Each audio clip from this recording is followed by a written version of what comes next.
Hello, everybody. Welcome to the Political Vigilante. Great way to support the show is go to patreon.com/Graham Elwood. For $5 a month, you can submit articles.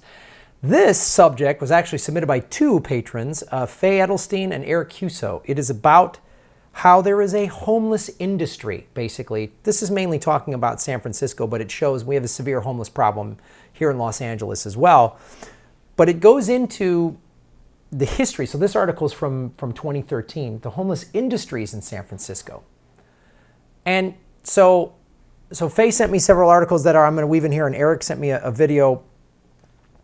Basically what happened, and this is Eric's words, I'm going to put this in here. In the 1980s, the United States government under Reagan stopped funding support for affordable housing. It's very critical.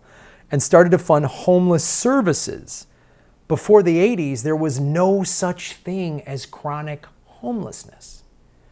Chronic homelessness was created along with an industry to deal with chronic homelessness. I probably oversaid that, but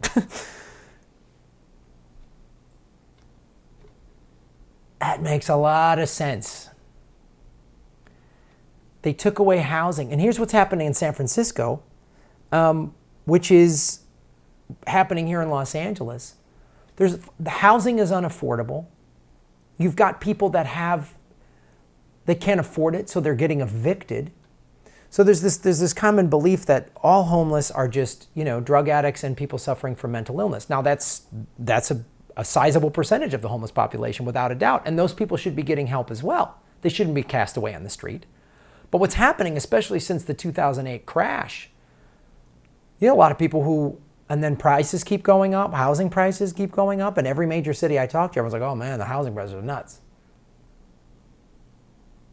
It's an industry they created to deal with it, rather than, as it was, of course, went back to Reagan, got rid of affordable housing. That was a thing we used to always have. I live in a city that has that. So low-income families can actually live in a decent area code, or a zip code, whatever, and have access to decent public schools and services and stuff like that, and live in an affordable housing. There's a list a mile long, but that's what it used to be. There was affordable housing, not projects. Sizable population of homelessness. This is San Francisco. Over 6,400 people by one count, but the increasing numbers who are joining their ranks. Rent prices on the rise. Eviction notices in San Francisco have hit a 12-year high. That's from that 2013 article. 6 years later, it's even worse. I was just up there in May for the Unity for J, the Julian Assange and Chelsea Manning rally. I have a cousin who grew up in the city of San Francisco, lived in the city, and he's like, Graham, the heart of San Francisco is gone. The mayor gave the tech industries tax breaks. So they come in, they're getting these big salaries, they're driving up the rents, they let the rents go. There's no regulation of the rents because the tech industry gives the city council money and the mayor's office and blah, blah, blah. Same things happen in LA and other cities. But here's the thing. Where there is a problem, there is bound to be an industry rather than a solution. So there's a problem, so an industry comes, oh, we can help. Private prison industry. Oh, there's a lot of criminals. We'll build more prisons. We won't address the systemic poverty that creates crime, that creates homelessness. We won't address those issues. What about the number one cause of bankruptcy is medical costs? How many of those people then have to go live on the street?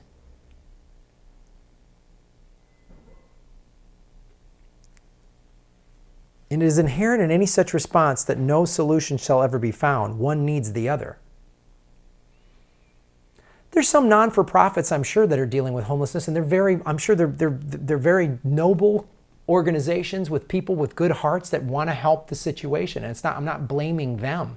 I'm saying this situation was created by not having affordable housing for people and by not having, look, imagine if we had free health care, including mental health and addiction included in Medicare for All, what that would do. Addiction is a health issue. It's not a criminal issue, but it's been criminalized by this country for the better part of 5 decades. The war on drugs.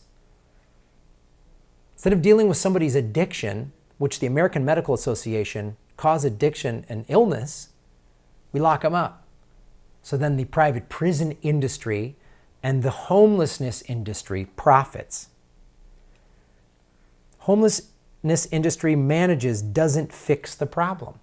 This came out in 2016.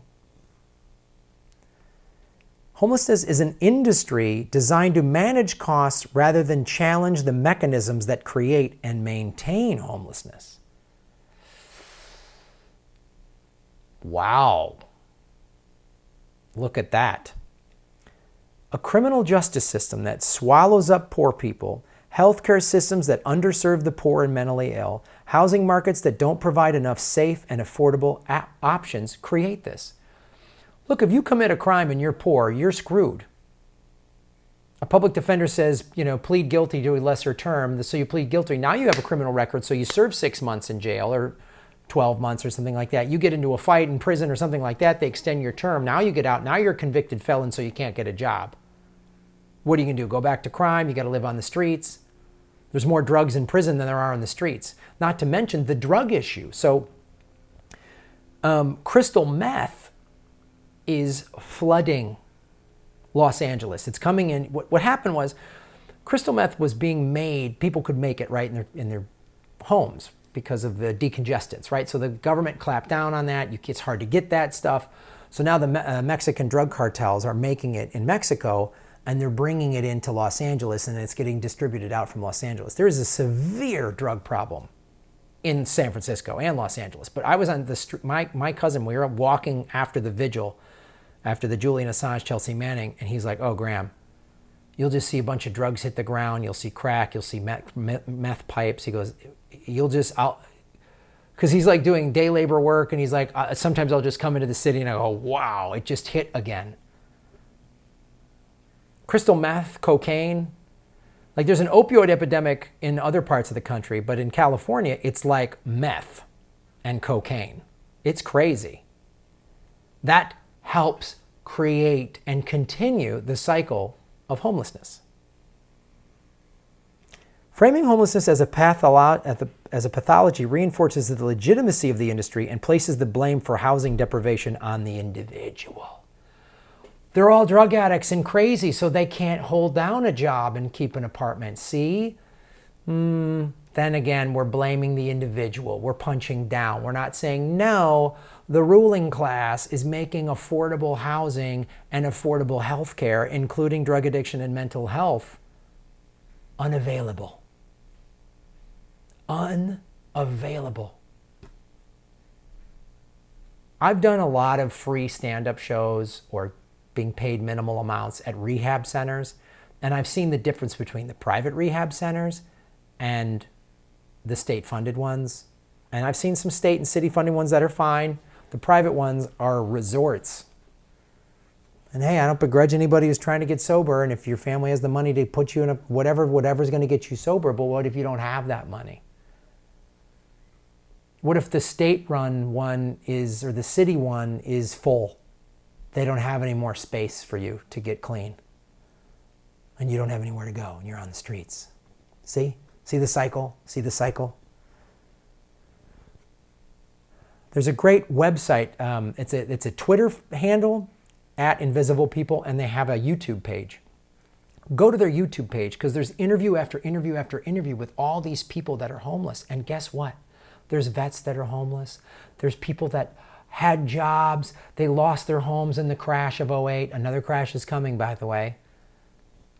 And they're like people who, they're not drug addicts. They're not, they're not schizophrenic. They're regular people who got hit hard and they got to live on the streets, like this guy. Vincent. Yes. We are here in the Tenderloin. Yes. San Francisco. Uh-huh. You're homeless. Tell me about it. And you might need to speak up because of the traffic.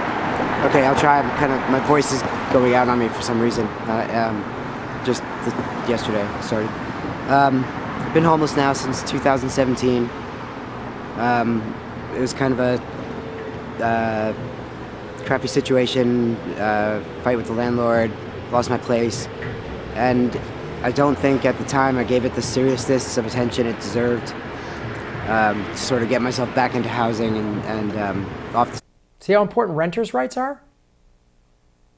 I don't know the specifics of the situation, but I guarantee there's a lot of people who the landlords, if they got the upper hand, they'll kick you out, especially like you're paying less rent. If I kick you out, I can charge more for it. You're some sort of grandfathered rent control or something like that. A lot of cities have that. Streets, because I didn't realize what a quagmire. Or you're just a guy with a regular job, and if I kick you out, I can double the rent for this tech person coming in who's making a 6-figure income. You're making 50 grand a year, but here's somebody making 200 grand a year. Wow. The 200 grand a year person, I can charge them 2,500 for a 1-bedroom. You, I can only charge 1,200 for. The streets were. I didn't realize how they sucked you in and kept you there. It's like crabs in a bucket trying to get out of the streets. So in 2017, I was 2 quarters away from having my doctorate of chiropractic and legally diagnosing patients in California. 2 quarters away from getting his doctorate in being a chiropractor. He was legally allowed to diagnose patients. Because like any physician or, there's like a residency, as you're studying, getting your higher levels of education, you can start to actually practice to a certain area. I don't know the specifics, but that's what he's talking about. He's not some fuck up. He doesn't have face tattoos. He's not, For musculoskeletal disorders, chiropractic subluxations. And now I'm, fighting for some clean socks homeboy gave me. And just trying to keep my head above water. And it's very, very, the difficulty is unreal. So. Now you said something very interesting, and you used the crabs in a bucket. And I don't mean to laugh, but we don't make it, when I say we, social services, we don't make it easy for people to get the help they need. Social services have been great. What I mean by crabs in a bucket particularly is that there's no camaraderie among the homeless. You don't make friends. You might find a few gems. Like you'd be really lucky to get 1 or 2 people, and I would say there's 1 or 2 people that I've met in the entire year and a half or however long it's been now, because I've lost track of time, that I trust. And by trust, that's even a different term than I meant in my prior life. Like now, trust means if I left my stuff with you, and you had it 3 days later, that would be like kind of miraculous level of trust. Everybody out here is on survival mode. They're on survival mode. Like most homeless people, I'd say the majority, at least in the loin, are drug addicted or mentally ill, or both, usually both. But the drug addicted, it's different with every drug, but like you would never leave an item with a heroin addict because they get sick every day and they'll sell whatever they have to get Or they'll forget it there, they'll nod out and somebody else will take it. Yeah. But that's what I meant by crabs in a bucket, is that the hardest thing for me is, because I want to work and I try to keep working, and then I lose the shit that people steal from me, and it's my cell phone, which has been walked off with because I try and help people with it. You see the cycle? It's created. We could be helping all these people. That guy in particular, he says, I want to work. He's talking about the Tenderloin, which is a neighborhood in San Francisco. But San Francisco doesn't have the beauty and the charm that it's severe. The drug problem and the homelessness, it's brutal. It's brutal. It's like that in Los Angeles. It's like that in other cities across America. The ruling class could help, but they don't want to. People like Kamala Harris want to joke about more schools, less prisons. That's what they want to do. So thanks for supporting the show, everybody. Thank you, Faye and Eric, for sending these articles in for me to talk about. You can support the show at patreon.com/Graham Elwood. For $5 a month, you can submit stories like that and give me awareness that I wasn't aware of. I wasn't aware that crystal meth was the serious issue. Crystal meth and cocaine. Other parts of the country, it's the opioid epidemic, but we're getting crystal meth coming up. So, also, you can go to Rokfin.com, which is a blockchain cryptocurrency platform that I'm putting all my videos on. And if you subscribe to Rokfin for $10 a month, you get access to all the premium content of all the content creators. I get a residual income from that. They pay me in cryptocurrency, so if I ever get deplatformed from YouTube, I got another place to go. It's my backup plan, and Rokfin cannot be bought out by some mega giant like Google. July 27th, Ron Placone and I, Progressive Comedy Tour. We're coming to Las Vegas. Shows are selling out. Make sure you get your tickets. September 5th, Sioux Falls. September 6th, Madison, Wisconsin. September 7th, Minneapolis, Minnesota. Go to GrahamElwood.com for all my tour dates and my Indiegogo so I can go to Russia and shoot a little documentary and show you what life is really like in Russia. Many ways to support the show, including liking, subscribing, and sharing these videos. Thanks for watching.